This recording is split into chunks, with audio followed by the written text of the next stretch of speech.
Everybody, we are delighted to have you here tonight. We have a treat because we have one of the most promising, you learn about his story in a few minutes, but inspiring entrepreneurs in South Africa, Tim Tibella. We're talking about the early years because we have entrepreneurs from different ages and some of them are further along in life, others are still young and trying to make their way. And we're trying to sort of understand, maybe if you could share with us some of the learnings that you had earlier on. Well, like any other persons, like any other child or whatever, I grew up in a rural area. And where do I start now?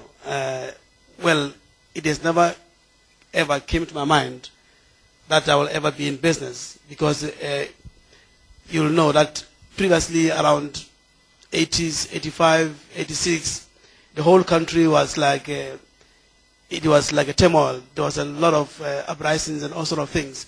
And all the minds were occupied by those uprisings with the intention of liberating South Africa. So nobody had that mind. I never had that mind that I'll be in business. So, but it's only until 1991 that I realized that in fact I've got a hidden skill which I was not aware of.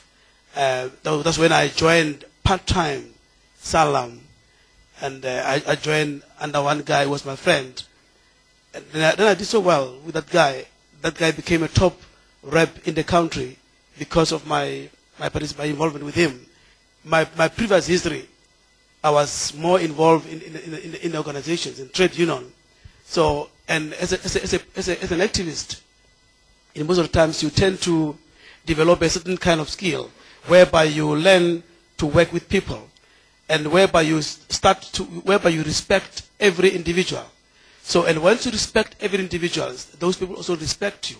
Because when they see me, they see what I was doing previously when I was a trade unionist or whatever. When they see me, they see a trade unionist. They see somebody who wants to liberate their life, who want them to get more income from their employers and all sort of things, who want to make sure that at work there is a good working environment. That's how they saw me. But now, obviously, that on its own has made me to be in touch with a lot of people and to be respected by the people, and also because I was respecting people. We share always with you. What do you do? We go. Well, I was working in Pretoria. At the 27th of every month, we go. We get our check, we go to the bank. We cash the whole money. And then all of us then start to shave right in the bank. 10-10. Now what do you do with that money? But because my spirit was different, in my mind always, there's not me, there's always people. And when we share this money, we are going straight to our clients. The very same client who took policies from us. We go there, we throw a party with them, we eat, we buy them gifts, and that's all. And when you come again the following day, they refer us to other people. So that the following month, we will still come again and throw them parties. I resigned because the pressure was so high. There's no way you can stay and earn 1,006 on a formal employment. Now when you are outside, you are earning more than 20,000 rand. It's impossible. So the reason why I resigned, it's not because I saw somebody else somewhere doing business and I wanted to imitate him. I resigned because there was a pressure in me that, look, you must compare the two. Do you want to earn 1,006 or do you want to earn 20,000? And it was possible for me to do that. And I resigned. The first month, January, my income was around 17,000 rand. My first month is already more than my 12 months before. Yeah, my first income. And I can tell you one thing, and I was not impressed. I had to go for formal training in 1992 when I joined Salam. And when I was going for interview of Salam, because the manager did not even know me, I worked for the whole month, for the whole year under one person, under somebody.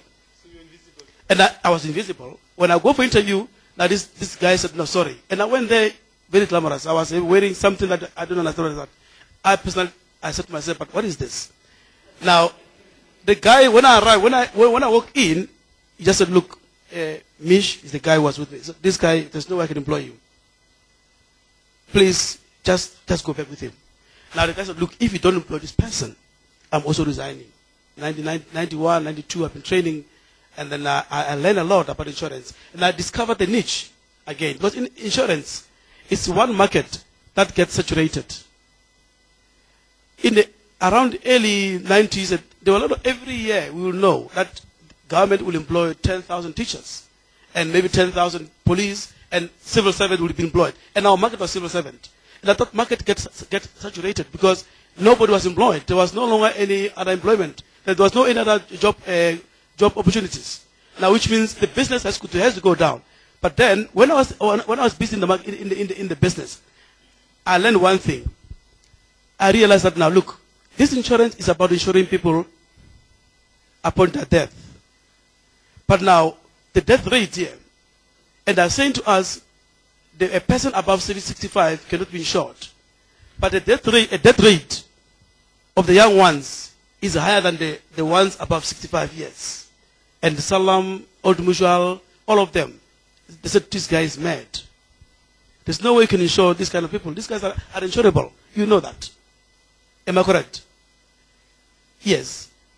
The idea, I mean, you all know that a person above 65 years, 70 years, 8 years is not insurable. And they all refuse to underwrite me. Because I need an underwriter to be able to go forward. I can design a scheme, but I need somebody to underwrite me. Because on my own, I can't collect cash and keep it somewhere in the safe, and when somebody dies, and I'm going to go and pay out the death liens. No. The law doesn't allow that. I said, fine, it's okay. Until Red Investor came on board, they underwrite me. They agreed to underwrite me. And we ended up running the scheme of pensioners, insuring the pensioners. In less than 5 years, I was sitting with more than 300,000 clients. Also, the strategy is a key in the business. The strategy, you need to understand and know your clients.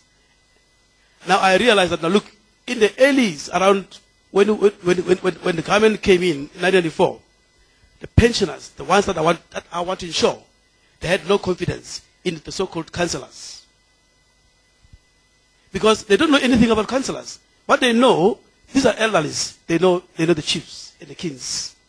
You are coming here saying, I'm a counselor, so-and-so, I'm going to give you water and what? No, sorry. But now if a king comes in, they listen to that king. Then I use the kings and the chiefs to approach the elderlies. And they don't even know my face in the KZN. I was never in the KZN. But the strategy worked. Because then the kings and the chiefs in the areas, they will do the work. And they did a lot of work. And then from there, we got a lot of clients in the area. But now the pensioners, they love the scheme. We never collect any cash. What we do, agreed with government, we did a stop order. Until the very same Salam and other companies who refused now to underwrite me, including Asobal,